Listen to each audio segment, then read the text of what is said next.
Bank Nifty का analysis करेंगे और कल के लिए एक्सपायरी में क्या हो सकता है उसको समझने का ट्राई करेंगे। Then we will analyse couple of stocks for intraday जो आप कल उसको ध्यान में रख सकते हो, जिसमें हमें कल या तो एक दो दिन में एक अच्छा डायरेक्शनल मूव देखने को मिल सकता है।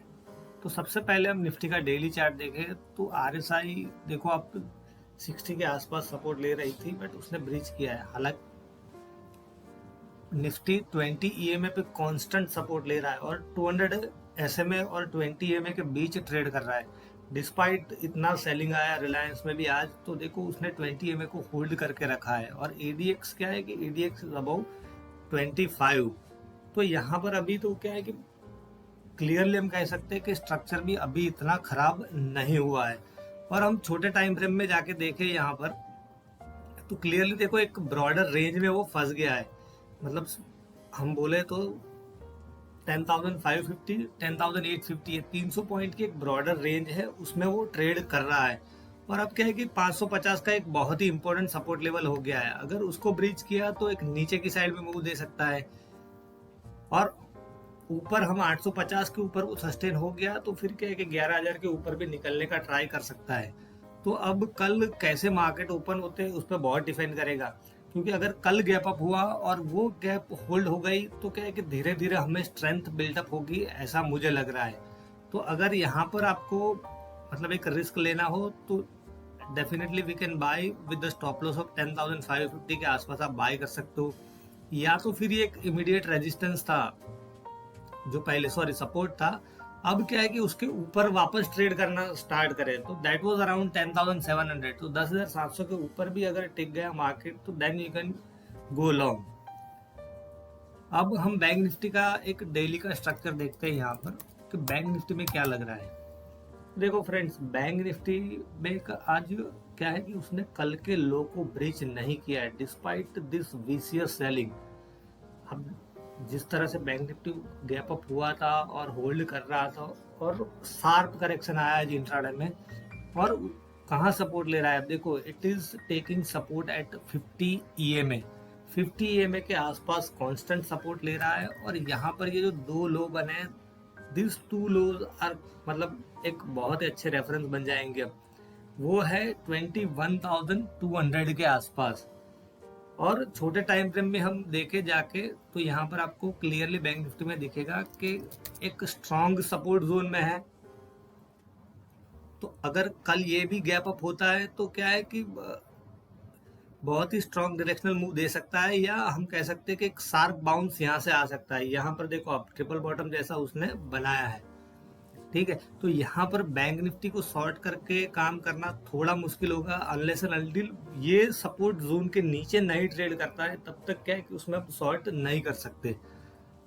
तो अब कल कैसे मार्केट ओपन होते हैं उस पर बहुत सारी चीज डिपेंड करेगी, बट फिर भी आपको लॉन्ग करना है या तो आप राइटिंग प्रीफर कर रहे हो तो अगर थोड़ा गैप अप होता है तो यू कैन कंसिडर सेलिंग 21,200 के पुट बेच सकते हो आप। और मतलब यहाँ तक का बाउंस तो आई एम एक्सपेक्टिंग कि 21,850 के आसपास वो जाके मतलब जा सकता है। अब कुछ इंट्राडे के लिए स्टॉक्स हम देखते हैं कि इंट्राडे के लिए कुछ स्टॉक्स मैंने देखे हैं जो अच्छे लेवल पर है, जिसमें एक एचडीएफसी बैंक का जो स्ट्रक्चर है दैट इज लुकिंग गुड, क्योंकि एक साइकोलॉजिकल लेवल है 1050 का, वहां पर it is constantly finding support. और ये 20 एमए के आसपास आया है। आरएसआई भी देखो 50 के ऊपर सपोर्ट लेने का ट्राई कर रही है और उसका 50 एमए 1023 के आसपास है। बट यहाँ पर हम छोटे टाइम फ्रेम में जाए 15 मिनट के और देखें उसको तो एक अच्छा सपोर्ट यहाँ पर है ऐसा लग रहा है एचडीएफसी बैंक में। और ये पूरा जो करेक्शन आया है यहाँ से, इसके बाद ये बाउंस आया है और वापस ये सपोर्ट जोन पर आया है। तो यहाँ पर अगर ये थोड़ा कंसोलिडेट होता है या तो गैप अप होता है तो we can consider buying this. तो ये आप टारगेट एक्सपेक्ट कर सकते हो 1075 या तो 1080 के आसपास भी वो इंट्राडे में आपको बाउंस दे सकता है। तो अगर 1050 के ऊपर ये थोड़ा सस्टेन होता है तो आप उसको बाय करके काम करने का सोच सकते हो। सिमिलरली हम एक दूसरा स्टॉक देखें फॉर इंट्राडे। मैंने ऐसे इंट्राडे इसका मतलब लिटरली ऐसा नहीं कि आपको कल के कुल मूव मिल सकता है, बट 1 या 2 दिन में you can expect directional move. अब मारुति भी ठीक ठाक लग रहा है बिकॉज 20 EMA के आसपास वो सपोर्ट लेने का ट्राई कर रहा है यहाँ पर। और आज की आप कैंडल स्टिक फॉर्मेशन देखो तो डेली में उसने डोजी कैंडल स्टिक बनाई है। दैट मीन्स कि ये जो सेलिंग आया है वो अब हॉल्ट हो रहा है और यहाँ पर 50 EMA के आसपास मतलब वो एक अच्छा सपोर्ट बन सकता है। अब थोड़ा छोटे टाइम फ्रेम में जाके इसको हम देखें मारुति को, तो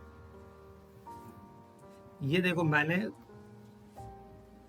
ड्रॉ किया हुआ है यहाँ पर कि एक अच्छा सपोर्ट जोन है 5750 के आसपास। और अगर ये ट्रेंड लाइन ब्रेक करता है तो डेफिनेटली उसमें क्या है कि बहुत ही स्ट्रॉन्ग डायरेक्शनल मूव हमें देखने को मिल सकता है। आई एम एक्सपेक्टिंग कि वो 5900 तक जाने का ट्राई कर सकता है इंट्राडे में। तो ये जो 2 स्टॉक्स है वो आप इंट्राडे के लिए कल के लिए ध्यान में रख सकते हो। और फ्रेंड्स क्या है कि आज मार्केट काफ़ी वॉलेटाइल थे, तो मेरी आपसे रिक्वेस्ट है कि इतने वॉलेटाइल मार्केट हो जाए तो क्या है कि हर रोज ट्रेडिंग करना ज़रूरी नहीं होता है। आप साइडलाइन भी हो सकते हो। जैसे मैंने खाली एक ही ट्रेड लिया था, वो मैंने आपके साथ शेयर किया था जो इंट्राडे में बताया था कि TVS मोटर। और फ्रेंड्स अगर आप फर्स्ट टाइम ये वीडियो देख रहे हो तो आई रिक्वेस्ट कि आप यूट्यूब चैनल को सब्सक्राइब कीजिए, जिससे क्या है कि कोई इंपॉर्टेंट अपडेट्स मिस ना हो जाए।